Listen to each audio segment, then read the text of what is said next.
চেয়ারম্যানের বিরুদ্ধে স্বজন পোষণের অভিযোগ তুলে প্রতিবাদে সরব হলেন শান্তিপুর পৌরসভার অস্থায়ী কর্মীরা। প্রথমে গেট আটকে অবস্থান বিক্ষোভ, তারপর চেয়ারম্যানের ঘর আটকেও অবস্থান বিক্ষোভ করলেন তারা।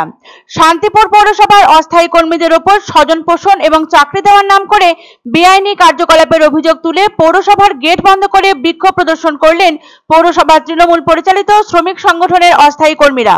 সোমবার শান্তিপুর পৌরসভার গেট বন্ধ করে বিক্ষোভে শুধু নয়, তার সঙ্গে পৌরসভার ভিতরে অবস্থান বিক্ষোভে বসেন আন্দোলনকারীরা। তাদের দাবি স্বজন পোষণ করছেন শান্তিপুর পৌরসভার চেয়ারম্যান সুব্রত ঘোষ। অস্থায়ী কর্মীদের বেতন বৃদ্ধি করা হচ্ছে না। বেতন বৃদ্ধির বিষয়ে যখন চেয়ারম্যানের কাছে যাওয়া হয় তখন তিনি জানান তাকে সমস্ত কাজে সমর্থন করতে হবে, তবেই মিলবে বেতন বৃদ্ধির টাকা। এরই পাশাপাশি চেয়ারম্যান তার ঘনিষ্ঠদের বেআইনিভাবে চাকরি দিয়েছেন এমনও অভিযোগ তুলেছেন পৌরসভার অস্থায়ী কর্মীরা। তাদের দাবি যতদিন পর্যন্ত তাদের দাবি পূরণ না হচ্ছে এবং বেতন বৃদ্ধি না হচ্ছে ততদিন এরকমই অবস্থান বিক্ষোভে বসবেন তারা। দরকার পড়লে কর্মবিরতির ডাক দিতেও পিছপা হবেন না পৌরসভার অস্থায়ী কর্মীরা। যদিও এই বিষয়ে শান্তিপুর পৌরসভার চেয়ারম্যান সুব্রত ঘোষ পৌরসভায় না থাকায় কোনরূপ প্রতিক্রিয়া দিতে পারেননি, তবে ভাইস চেয়ারম্যান কৌশিক প্রামাণিক জানান অনেক দাবি আছে অস্থায়ী কর্মীদের, তবে পৌরসভার বিওসি সভায় 4 জনের বেতন বাড়ানো হয়েছে চেয়ারম্যানের উপস্থিতিতেই, একথা স্বীকার করেছেন ভাইস চেয়ারম্যান কৌশিক প্রামাণিক। যদিও অস্থায়ী কর্মীদের যে বেতন বাড়ানো হচ্ছে না সে কথা মেনে নিয়েছেন তিনিও, তবে বর্তমানে চেয়ারম্যান পৌরসভায় নেই। যদি আন্দোলনকারীরা কোনো ডেপুটেশন দেয় বা অভিযোগ করে তাহলে পৌরসভায় বিষয়টি আলোচনা করা হবে। তবে এই ঘটনাকে কেন্দ্র করে সরব হয়েছে পদ্ম শিবির। বিজেপির রানাঘাট দক্ষিণ সাংগঠনিক জেলার মুখপাত্র সোমনাথ কর জানান এই ঘটনা আজকের নয়, এই শ্রমিকদের নিয়ে ভোটের সময় ফায়দা তোলে তৃণমূল, তবে তাদের রুজিরুটির কথা ভাবে না।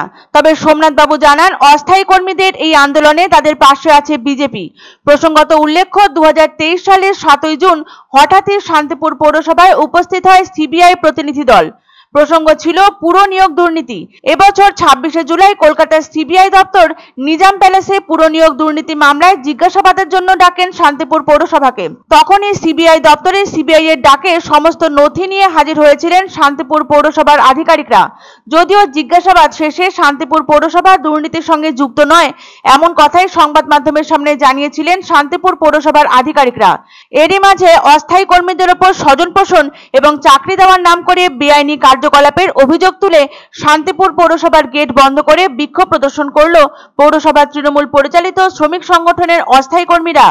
মানুষকে আমরা ডিস্টার্ব করব না, যারা আমাদের কর্মবিরতিতে আসবে তাদের সবাইকে ওয়েলকাম এবং সবাই আসবে।